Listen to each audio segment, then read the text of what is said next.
Hi, I'm Alistair Brownlee and this is Jonathan Brownlee, and we've been lucky enough to have Boardman bikes for the day with us today, following us around and see what we do on a normal daily basis. And we've got a few Twitter questions from you, so we'll start with them.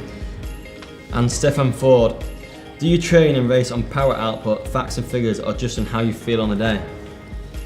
Well, yeah, I have used power on and off over the years to do a bit of training, never really raced with it. I think the thing is, with our kind of racing, you're not really racing on an output or a kind of a given quantity. You're reacting to the race around you. You're racing as hard as you can, or easier, or trying to share the load. It's very, very tactical and technical. And so actually racing at power on the day doesn't really give you a lot of information. And so training, you're not training to ride at a specific threshold like you might be to ride a time trial or an Ironman or ride up a hill. You're training to be able to ride a bit harder and a bit easier, very kind of different levels of intensity. And so although power has got something to offer, it's definitely not as important as it would be if I was racing Ironman. And for me, I've trained on power before. We've done sessions at certain power outputs during winter months more than anything, so you don't go too fast, or you can get those long efforts in. You get good at pacing over the long efforts.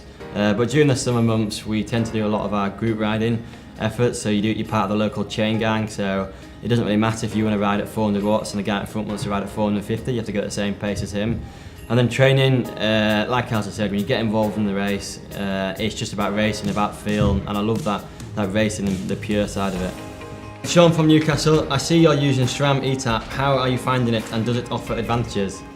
Yeah, well, we started using Srams eTap this year, and it's been incredible. The changing on the eTap, the front derailleur is consistent, the rear derailleur is consistent. I've had absolutely no problems with it. It's very easy to get used to. It's just simple, and it just works. That's the best way to describe it. It's none of that cable stretching now, so you've got to tighten the cables, and when you travel, the cable might get knocked, so you have to tighten or change that. It's just a consistency of changing day in, day out. It's so simple to get used to. If you've got cold hands, it's great because you've not got that feel anymore. It's just a simple button. It's been absolutely brilliant. Yeah, I absolutely love eTap.